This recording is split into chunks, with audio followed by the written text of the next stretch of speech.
Right. Now, in the first video in this set of three, I talked about American history, and how when we judge American history, we can't just look at the Declaration of Independence or the Constitution or other documents to say, was it committed to equality? You have to look at the realities on the ground, how Americans played this all out. What I want to talk about now is a religious question. Is Christianity a peaceful religion? Is Islam a peaceful religion? And I'm going to start in this lecture, the second in the set, on the history of Christianity. Now, you could say on paper, at least, that Christianity is an inherently peaceful religion. Jesus of Nazareth was a religious leader. He was never a military leader. He didn't command armies. He didn't fight battles. He didn't have to deal with prisoners of war.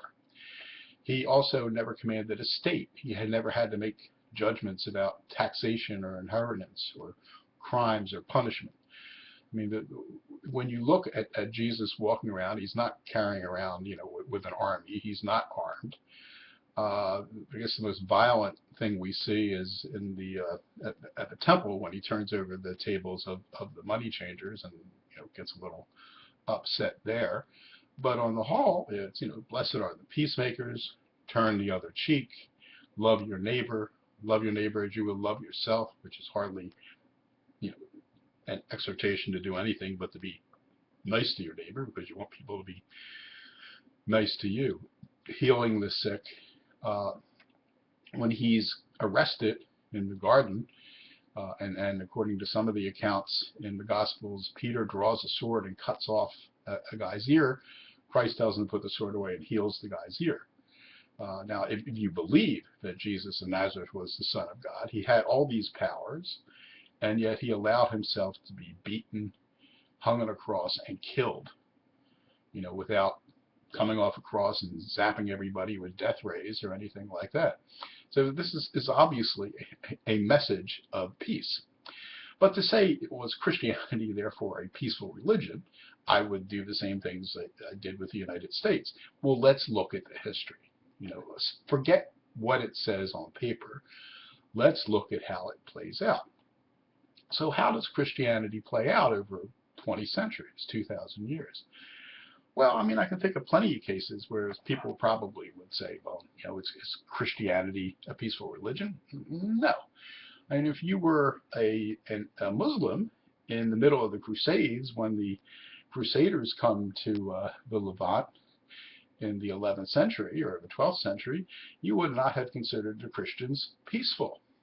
Nor would you have considered them peaceful if you were a Jew in one of the villages or towns that the Crusaders went through, because they often killed Jews along the way. After all, why, if you're going to go kill Muslims who are not Christians, why not kill Jews, even though they live in the West? And of course, Crusaders, we know, also sacked Istanbul, Constantinople at one point, which was Christian. And they killed the Eastern Orthodox Christians because they weren't the right kind of Catholics. So if you were a citizen of Constantinople, you probably would not have said, well, Christianity, is it a peaceful religion? If you were a Cathar in the 13th century during the Albigensian Crusade, when the Christians came in and declared you a heretic and started slaughtering you, you would not have thought that Christianity was a religion. I mean, we talk about what goes on with ISIS, but you have the abbot Amalric, who, when people say, well, we're killing all these people and we're sacking these towns, some of them are good Catholics, some of them are heretics. What should we do? And he said, basically, kill them all. The Lord knows his own. Kill them all, let God sort it out. That's hardly a message of peace. If you were an indigenous person in the New World in the 1500s or the 1600s, and the Spanish are coming in with their priests and their crosses and their weapons, and they're killing your people, raping your women, and enslaving you, driving you off your lands, you probably would not have considered Christianity was a religion of peace. Likewise, if you were a Protestant or a Catholic in Central Europe during the 30 Years' War, and first the Catholics come to town and they rape your wife, and then the Protestants come to town and then they rape your daughter, and then the Catholics come back and they burn down the whole village and kill you, would you have said, well, Christianity is obviously a peaceful religion? And the answer, of course, is no. And I could go on with innumerable examples of Christian behavior that's not peaceful. In fact, if you look at the history of Christianity, in the first several centuries, up into the 4th century, Christianity was in fact peaceful because Christians had no power. Christians were a minority. Christians were hunted. Christians were persecuted. Christians were hanging out in the catacombs. They were peaceful. Christianity was spreading through missionary activity, through preaching the gospel, and doing very well. In the 4th century, of course, Christianity became tied up with the Roman Empire. Constantine, who becomes emperor, had converted to Christianity. And then later on, I think it was Gratian was the emperor at the end of the century who actually makes Christianity the official religion of the empire. He gives his religious title, Pontifex Maximus, which all the Caesars had held going back to Julius Caesar, who was Pontifex Maximus, to the Pope, which is why we call him the Pontiff today. And at that point, the Bishop of Rome becomes a major power figure in the Roman imperial game. And of course, this has an impact on the church, its history, and its character. Because when the Roman Empire splits between East and West, not surprisingly, the church splits between East and West. And now you have the Roman Catholics and the Eastern Catholics. And that's not the entire reason that they split, but that's all part of it. Because the Roman Empire split, the church split with them. And of course, when the Roman Empire in the West collapses, it's the church, which has the clerical people who know how to keep the books and can read and write and keep records. This is why to this day they call it clerical work because clerics did it, or white collar work because of the priests. They were the ones who worked with the monarchs as they were set up in Western Europe, and the church plays a critical role there. So you see from the 4th century probably until the 19th century in Christian history that the church is tied in with the state. And it's during this period that you see Christianity doing things that are far from peaceful. When they're slaughtering people or forcibly converting people. You had the Inquisition during the period of the church. You had the religious wars from the early 1500s into the middle of the 1600s, almost a century and a half. Millions of people are killed. In the 30 Years' War, somewhere between 20 and 25% of the people in basically what we would today call Germany, parts of Central Europe, were obliterated, were wiped out. That's hardly... And these are religious wars. This is hardly what you would say makes Christianity look like a religion of peace. So if you want to talk about is Christianity a religion of peace, I think you can't just say yes or no. You have to ask what period are we talking about? Are we talking about the 2nd century of the Christian era? Yes, Christianity is awfully peaceful. You talk about the 21st century? Yeah, Christianity is pretty peaceful. You're talking about the 16th century? No. The 17th century? No, I wouldn't say that. The 11th century? No. So I think there's just as with the United States in the previous lecture, I said, you have to ask questions, what's really happening here? The same is true of Christianity.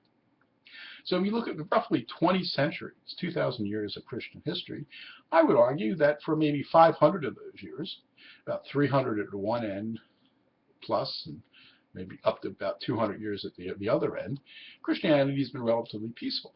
But for at least 15 centuries in between, it wasn't peaceful. It was belligerent. It was nasty. They persecuted people. I mean, that's what they're doing to the Cathars. They're killing, the siege of Béziers in 1209, 15 to 20,000 people are massacred after they took the town. When they get into the Holy Land during the Crusades, they massacre Muslims. They massacre Jews. Sometimes they massacre Christians. They massacre Christians in Constantinople on the way. That's hardly an argument that Christianity is a peaceful religion.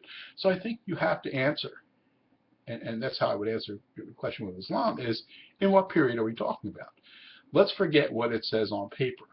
Let's forget what it says in the gospel.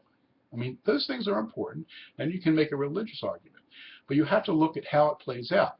And I think the important thing that looking at Christianity tells us, when we look at this question of peacefulness and religion, is when is Christianity peaceful and when isn't it? Because there's a pattern that's obvious here. In the first 3 centuries, Christianity is peaceful because it has no connection with the state. In the last couple of centuries, in what sometimes we call the post-Christian era, Christianity has been peaceful because what you have in the West is secularism.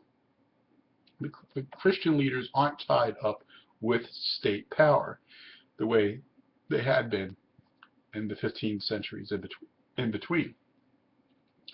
And I think that that's the critical key. And that's what one of the lessons we can learn from the history of Christianity is when you mix religion with state power, what you get is abuse. What you get is intolerance. What you get is people who believe one way using the power of the state against the people who don't agree with them, whether they're Jews, whether they're Muslims, whether they're Cathars, whether they're Waldensians or any of the other heretical groups that the Christians at one time or another persecuted and drove, out of their midst. And I think that that's critical to understand. When you mix religion, in this case Christianity, with state power, and you use the power of the state alongside the beliefs of religion, that's when you end up with intolerance. That's when you end up with nastiness.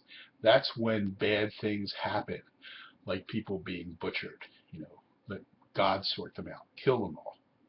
That's when we see that happening. So I think that's an important lesson to take. It's not just a question of, well, gee, Islam isn't peaceful, but neither was Christianity, which I would agree is true. But it's just look at when does Christianity become non-peaceful? And it's when it's tied into the state. So now what I'll do in the next lecture is I'm going to talk about Islam.